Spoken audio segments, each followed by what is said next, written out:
Welcome aboard to the show. Thank you so much for joining us here today. Hello, hello. Thank you for having me. So, if you haven't seen Blanca on the show already, you don't know that she is a returning guest, which is a huge honor because it's not one afforded to everyone. So, I'm so happy to see you again. Thank And you. we talked about some really interesting things last time, so you should go check out that episode. But at the end of the episode, it's like, no, we have to finish this discussion, but we were out of time, so we're gonna finish this discussion today. Yes. Okay. What is there one set of values that is correct? No. No. Okay. And values and set of values is but it's different for everybody.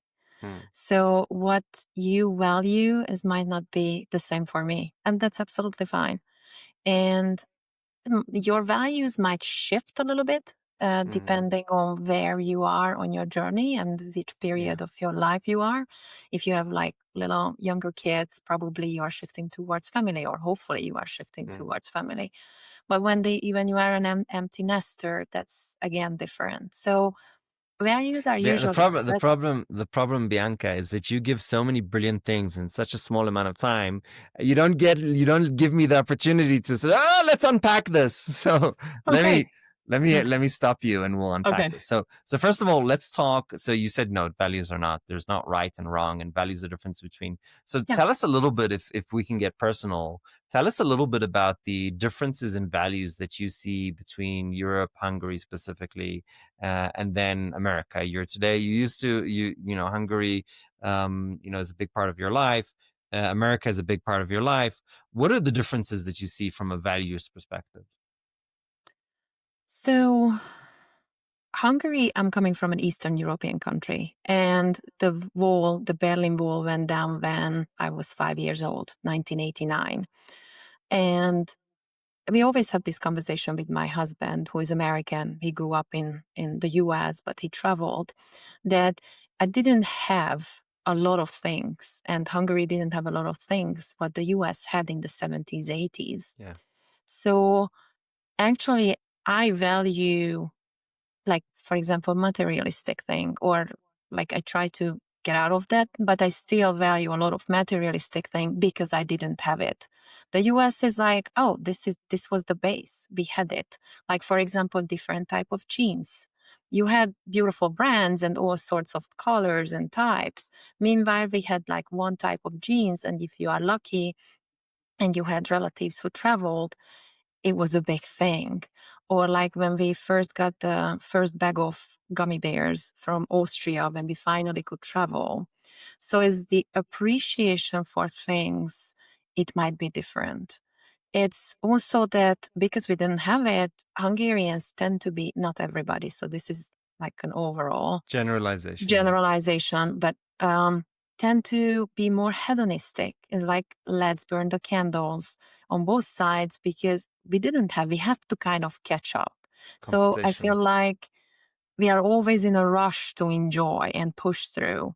Mm. Meanwhile, the US, I feel like it's more relaxed about these things because it was always there.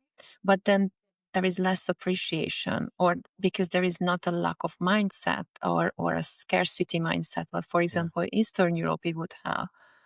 So values are shifting for me as I'm learning also, Mm. but I try to keep the root values of my Eastern European side of me, but also enjoy what the US can. So bring the most and the balance out of both. Do you find that your Eastern European values sometimes conflict with the American values Oh, in yeah. the environment of work?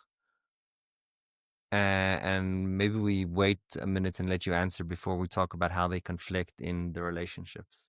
Okay. Um, it may be not about work, even in my workspace.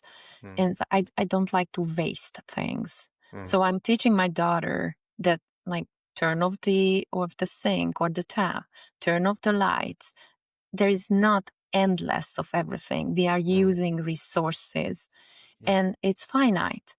And sometimes I feel that the US is just like, yeah, everything is like it's abundant, which is a good mindset, to have the abundance mindset versus the scarcity mindset.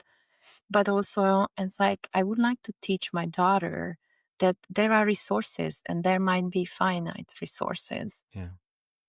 I mean, the truth is always in the middle, right? It's Yeah. never here nor there. It's interesting. I've had those same fights with my kids, but what's interesting is that I've been losing that fight and changing my basically values or mindset the longer I live here in the US. Hmm. But when we just came from Europe, I was like, no, like water, turn off the tap, don't let it run. So it's interesting. Have you seen differences in culture around, between Hungary and the US around kind of truth, saving face, politics? Like, what are the things that are different there, if any, or is it just the same? Um, Maybe not politics, because if we talk about the Hungarian Politics, I mean politics, inside. No, oh, not okay, not no, no. oh, I okay, mean like inside organizational oh, politics, like oh, how you okay, carry yourself in the organization, how you okay. communicate. What are the things that people will be like frown upon in America, but in Hungary, that's the way it's done. So kind of the difference in how people kind of carry themselves and behave. You go to Finland or Australia, right? And you try and put a Finland and Australian to work together. It's going to be fun to watch, not very productive. Yeah. So I worked in Hungary. That's one culture. I worked in the UK. That's another culture. And my direct, very European, Eastern European is like, just tell me what I have to do or what I have to Yes. correct. Meanwhile, the Yes. British tiptoeing around, and this is great. But I was like, okay, let's just not waste time. So in things, it was funny. I found the US culture is also very direct, and I Mm, can work with that more. But I also now I can, and I try to flex my style, who am I working with. And also, I did insights discovery. It's a personality profiling. So I try to read people what color they are. Are they more introverts? Are they more extroverts? mm, Are they more relationship oriented or more value task oriented? So I just try to flex. I know what is my default, right. especially when I'm stressed, like especially at work. But I Hold on. try to Let's read let's the room. let's disentangle that. Okay, What you're saying is that people have styles. Those styles come out more strongly when you're under stress. absolutely. That's kind of Yes. the base theory here at work. Yeah. So you have your default style. And especially when you are under stress, time pressure, that's what where you are reverting, but because that's what comes naturally and that's Yes. what you know. Yes. When you are calmer, you slept enough, you are hydrated, and you ate your lunch, you are like more empathetic and understanding, and you can like take Change your your style. time, change your style, and flex your Yeah. style. Yes. Yeah. That's fair. I mean, there's a lot of people who kind of look at these personality things. Are like, oh, this is your personality. You can't change. You can't be anything else. And I know you don't agree with that. The way that the Blanka and I are becoming friends slowly. So the way that I would say the right way. I don't know that there's a right anything, but the way that we think about it, I think, is a better way. Is that really it's about understanding where people feel comfortable and uncomfortable, and how to meet in the middle in regards to communication styles. Let me ask one more question on this topic.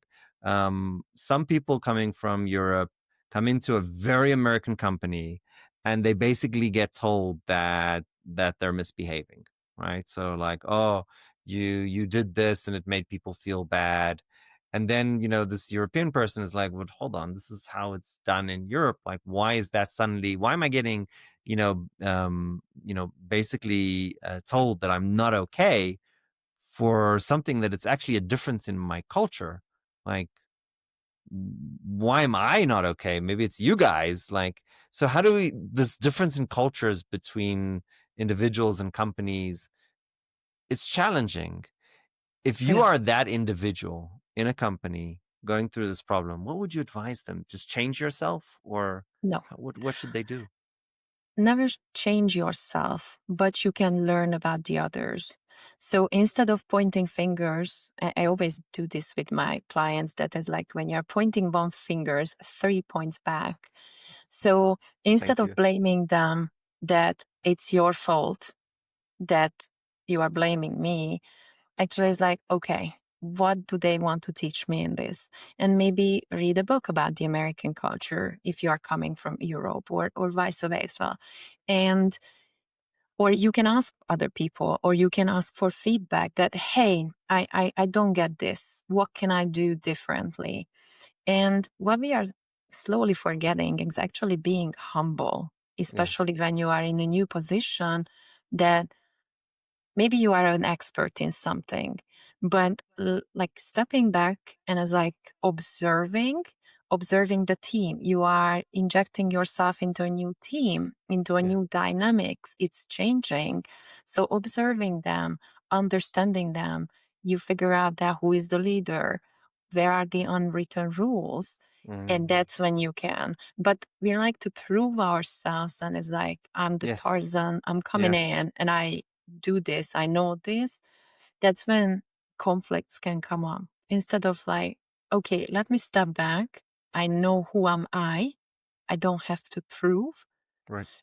I have to prove later, but first it's like, let me observe, let me learn, and let's see how and when can I step in. I wish we had talked like 6 months ago. I would have been so much smarter and maybe made a few different decisions, because 'cause I'll tell you, I made some mistakes recently. Mhm. It's especially difficult when you are an expert, but you step into a different culture and you don't even understand that the rules are different. So you kinda just Yes. assume, "Oh, the rules are the same," but then you step into a culture, an unknown culture, and you're like, "Wait, what's happening here?" And at least for me, a huge lesson was um, actually admitting that you don't understand the rules and Mhm. kind of figuring that out early and being like, wait, what's happening here? A lot of things are surprising me. And actually, I have a different culture, and admitting to that and saying, wait, I need to learn this. And please tell me if I'm behaving in a way that is actually based on my culture, not this culture, and help me learn where are my blind spots. That was huge. That was a big thing, because suddenly people are understanding, oh, it's not because you're an asshole, it's because you come from a different background, a different culture. And that was massive, I think, at least in my environments. And I would maybe argue that it's a good thing. Actually, I would suggest you do what Blanka does. Just take a beat and learn the environment, and not what I did. That's probably the wrong suggestion. But with that in mind, we kind of are talking about this from the perspective of the individual. Like, how's this is how the individual can do better. How can companies do better? So we all talk about diversity and inclusion, and it all sounds lovely on the surface. Yeah. But so there are multiple layers in a company. There is the big umbrella, the company umbrella with the visions and the mission and the values. And there are the teams and the individuals. So you have to read all those layers, and it makes it very complex because Yes. you come into a company. So I made the mistake because when I was working in corporate, I started with the company when it was small. There were only like Mm, 500 people mm, and the consulting company, and it was very much like a family like mm. structure, and it was like easy to like be around even managing directors, and it was Yeah. very direct. And when I transferred to the US, which was like much larger, 4,000 people, that's when I Wow. got lost because Yeah. I got used to that I was like very direct, very like Yeah. plugged in. And that's when I lost my track that, okay, what am I doing here? Where are my values? How can I add values? Yeah. And my team was actually in New York and Florida, and I was in Houston. So even not in the same spot, it Right. was making my life much more difficult to navigate all these. And what we talked about is not just observing when you can observe, but the unwritten rules. Mm, You see that in conversations or in the boardroom or meetings. And yeah. those are so unhidden and subtle that you Yeah. have to like really pay attention and aware to learn those. How like this is I've personally failed here. Um, the rules are unwritten, but the people in the organization know the rules, so they're not making these mistakes. How do you observe the supposedly invisible? This is hard. It's very hard. And I wouldn't agree that they don't make mistakes because the fluctuation is pretty big in the US too, Yeah. but it's easier when you are coming from the same culture. Mm. It's easier, for example, in the US, it's huge when you are coming from the same school Yeah. and from the same uni. And even if I have an economics degree, nobody cares about it Yeah. because it's not from the US, it's not even from Texas. Right. So it's like you are finding those connecting points. Um, and that's how you try to find some attraction with other people, and they Right. can help you to be plugged in Mm. and bring into the group and maybe explaining that, hey, this is not how we should do, or Yeah. maybe you can do this here and differently here. Brilliant. Brilliant. I mean, that's really the only solution. You have to, A, be humble. B, you need to find a mentor. You need to admit Yes, that there is an unknown, the supposedly Rumsfeld thing, right? It's the unknowns that are unknown. You need to figure out what they are. And the yes, best ways to get a mentor. I love that. Again, I wish we talked 6 months ago. It would have saved me a lot of mistakes. Um, and so we think about this in terms of companies, but then we also think about it in terms of family. correct. Yes, What are like, are we as managers, we're making mistakes maybe by not daily. Yes. communicating what the unwritten rules are? Are we doing that as parents? Oh, yeah. And sometimes we over communicate, sometimes we under communicate, sometimes we are just keeping no for the sake of saying no. Hmm. And sometimes, again, finding the balance is here comes the gentle parenting, no boundaries. So, for so many people, which is Yeah. actually a mistake, but that's, or the very authoritative is like, no, and I am the boss. This is my Yes. house and you do what I do. And so, again, finding that ways and teaching, and the easiest and the worst is that you are leading by example to your Mm. children, so they absorb how you communicate with your partner. Yes. So whatever they see, they will, like like monkey talk, they will do that. It's not just like telling them, but teaching them by leading by example. Yeah. And this is when it gets hard when you are tired and grumpy and you come home after work and you just want to sit down and just like stare out of your face. You Yes. cannot. And that's when you are, for example, like my daughter started to ask, it's very cute, that how was your day, daddy? Because as Oh soon as my wow. husband comes home, that's what he puts down his bag. And as like I asked that, how was your day? Or how was the Mm. drive? And when my Beautiful. daughter started to ask this, that, Daddy, how was your day? It's just like, That's oh, okay, beautiful. this is how you teach. When you Right. didn't even know that she's like paying so much attention until it comes back to you. Yes. That's beautiful. That's absolutely beautiful. So here's the tough part, right? We're human as parents. We make mistakes all the time. Should we, like, there's a spectrum, right? There's what was it, the Sound of Music, right? You have the military, I think it was the Sound of Music, with the Yes, the I love that. Yeah. military, and then there's almost the end of the Sound of Music where he flips the script and suddenly he's this like soft, like everything goes, and like both of those are wrong. But what is the solution? Like, oh, because every one of us is somewhere on that spectrum, and then we get tired and we work hard, and work takes our energies. So we're not even behaving like we want to behave. Like, what's the solution as parents? How do we think about approaching, our ideal of the is it the right mix of authoritative and listening and soft? Is there somewhere in the middle? Is it zigzagging between the two and trying to land on a path that makes sense? Like, what should be our plan? Don't forget that Captain Von Trapp from Sound of Music had a trauma. So that's why, in fact, he was like very military. But agility, Mm, like the whole wide world, it's looking for being agile. And yeah, the same is with parenting. And there will be days when you are just feel like an awful parent, and yeah, then the other day you feel like Julie Andrews and singing and making and sewing from a curtain dresses. But navigating the situations, accepting yourself, forgiving for yourself for all your mm, mistakes. I made a lot of mistakes. The last 3 weeks has been very rough for us, but I also know that why I made those mistakes, and I have conversations about that with my Yeah, child. And I'm saying to her that even if mommy yelled at you, it wasn't about you. It was yeah, about mommy being tired and yeah, difficult or frustrated, whatever. So it's not about not making mistake. It's not about being perfect because there is nothing like perfect parenting.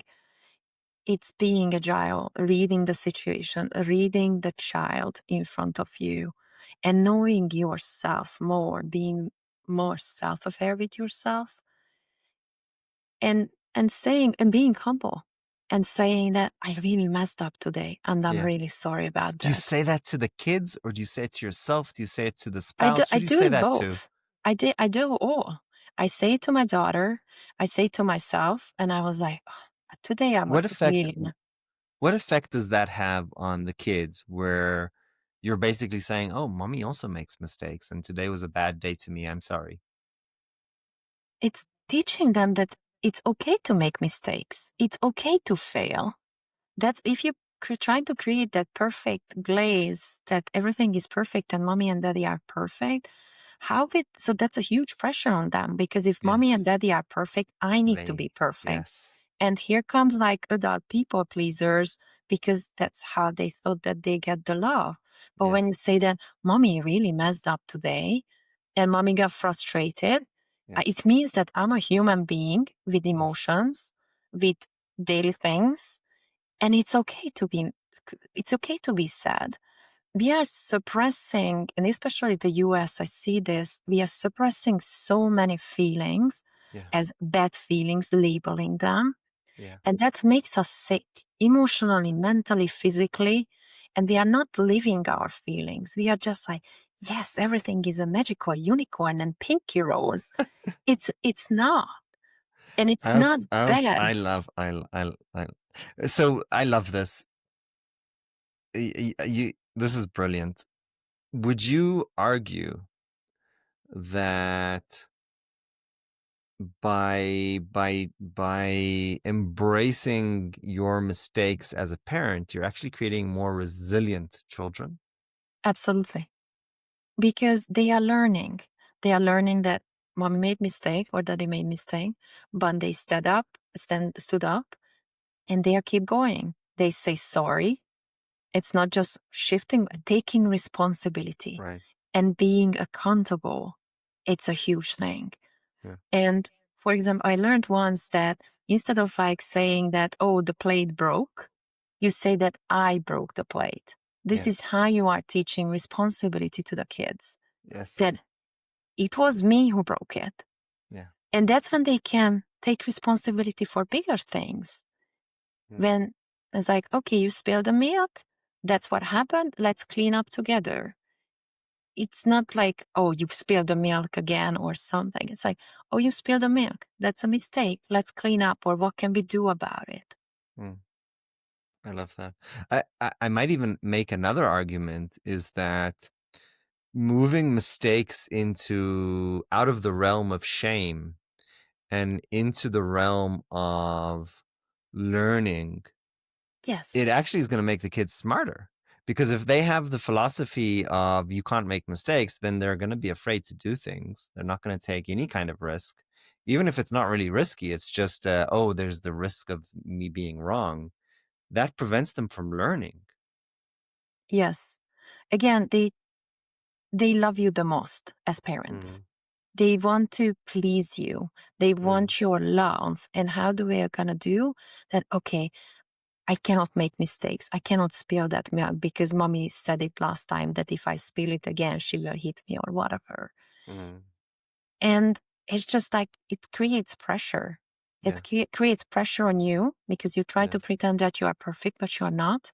mm, But also preventing, as you mentioned, a lot of learning because there is in mistakes or like whatever failing, there is a lesson and there is yeah. a beauty, and you can spin it into a good way. I love that. Should we be thinking about how to give accelerate? So if we are trying to, of course, we're trying to make our children better than us. That's every parent's goal, hopefully. and kind of learn from our mistakes and not repeat them. Should we be setting our children up to challenging environments to make mistakes and giving them the support to learn from it? Or should we be preventing them from situations in where they make mistakes to kind of shield them? How do we think of this as parents? Do we kind of go to the extreme of like, I'm going to give you really hard things to do and then support you when you make mistakes? Or do we just let them live their life and the mistakes will come to them? Or let's shield them from mistakes. I see that a lot as well. Don't shield There's them. What do we It, do? there is no way that you can shield them. As much as we try to bubble wrap them, Mm, as long as we can. You cannot. Here comes 18 years old. They lived at home. You did the laundry. You cooked yeah, for them. Here yeah, comes 18 years old. They go to college or university or move out if they want to move out, because so many kids now, they don't want to move out from mm, mommy daddy hotel, which is very comfortable. We know that. But the world will teach them in one way or another. So I don't think that you should just toss them out on the Taigetos like the Spartans did. That okay, figure this out for yourself. But but yes, and that's why I love traveling, for example, because traveling always throw curveballs to the adults too, and to the kids, and how you are navigating new situation. That's always a learning. So creating new experiences, you mm, don't have to like travel far, but like creating experiences. Go for a hiking trip with them. yeah, See their resilience. Do they want to walk? Do they want to be carried? How they figure out their food if they are older, stuff like that. There are always experiences you can create with them that would give us or give them curveballs to learn from. brilliant, brilliant. Brilliant. I mean, this idea of the time, that moment that you're at your weakest, and that something terrible happened, and you're trying to figure it out, and this is awful. That moment with the kids is when they're looking at you. That's when they're learning from you. That's where they're developing behavioral patterns. That's the opportunity for you to be awesome and think about, sure, this is a crisis. Sure, this is awful. Sure, I just want to break down and cry. But you're teaching your children a skill right now. It's an Yes. opportunity, it's a memory. And sometimes the hardest parts are the most fondly looked back. Sure, it will be in 3, 4, 5 years, who knows? But it's a memory that's going to be golden. Not at this moment, but you're this is life, right? It's dealing with the hard moments. And I think maybe the highest level of this art is maybe turning it golden at that moment and saying, okay, this really, really, really sucks. This is a really hard moment, but we're going to get through this together. And how can we do that? And learning how you regulate it. And that's why we are so many times, I hate this, but we are failing Yeah. regulating our own emotions Yeah. and pausing for a sec. And you are, as you mentioned, for example, we were traveling with my daughter and we missed our last flight. Mm, And it was really hard because we had to wait 8 hours on an airport with a 2.5-year-old toddler, and I slept only mm, 2 hours. And I was like, okay, this is really, really hard. How mm, can I regulate my emotions and nervous system that I try to be the best with the 2 hours of sleeping and make a fun out of it? So we mm. were checking out all the service dogs at the airport, Wonderful. saying byes and highs. We were making friends. We went to the I different love that. stores. But it's like, what can you do on that level? Then it's like, okay, this is hard. But first of all, it's temporary. The Yes. next flight will leave in 8 hours. So it's Yes. not forever. What can I do about it? And what's the Yes. best we can do? I mean, it's a very like masculine approach, like let's solve the problem, let's be practical. How do you balance and this is a little stereotypical, so I apologize in advance for using stereotypes, but how do you balance the kind of feminine, like let's listen, let's embrace the emotion, let's not take action. And then on the other side, the kind of more masculine approach of, let's just go fix it, right? I've got a tool, I can use the hammer, let's smash something and that will fix it. Like, because like each approach has its value. How do you figure out when is the right time for what tool? So I wanted to break down at the airport at 8 a.m. when we Mm, missed our flight, but it was not the right time. mm, Could I reflect on it and bring in my feminine? Yes, I could later. So there is a time for everything. And even in that moment, I could like just even like acknowledging that, okay, this really sucks right now. And I would like to cry, but I was with my toddler. My husband was not there. So I Mm, cannot break down right now. It's right. like, okay, there is a time. Maybe I bottle up, not forever because I have to reflect on it. But Yeah. when she was falling asleep, I was journaling that, okay, what is Nice. my lesson? So you can always bring in, but even three big, deep breaths is bringing in that calm and that feminine Yeah. energy is just the receiving. And then you can go into your get things done. Get shit done, mode. Yeah, get shit done um mode, and the very masculine and okay, I have to do this and Yeah. this. Or the feminine is like, okay, I'm just like let my toddler like lead the whole conversation, Mm, or where we are going. And I asked that, okay, yeah. where do you want to go? Yes. Instead of I like, love that. I have to fix this right now and we go here Yes. or do this. It's Yes. like, you know what? Just tell me what you would like to do. And she's like, I would like to go into this store. And I was like, Yeah. you know what? That's Let's walk beautiful. in. That's beautiful. I mean, the big point there is that the reason that children often stress out is because we're stressed out. They Yes. might not feel like there's a problem. Yeah. So in many ways, and I love what you did there, just letting go and kind of remembering for a second, this is not about you. This is about them. Like, hey, what do you want to do? And then suddenly all your like then now you're seeing yourself in them and like they're not stressed. Why am I stressed? Like I'm creating the stress. And that is absolutely beautiful. Oh my God. Blanca, you won't believe it, but this has been 30 minutes. Yeah. We're Again, again out of time. I hope you had fun today. always. Thank you Thank so you. much for coming. Since we did the my famous question already, we're not going to do it again. So I'll come up with a different question. Um, what is the question that you wish that I asked you today that I did not ask you? I don't And have any then and questions then like and then that. answer it. No, I don't have any questions because our conversations are always flowing Yeah. and my brain is on a highway and is like, this is great, but there are so many exits there would be. So it's like where we are taking, again, I'm just going with the flow. So no questions. Just in the moment. Ranka, thank you so much for joining the show today. I appreciate you. Thank you so much for having me again. Wonderful. Did you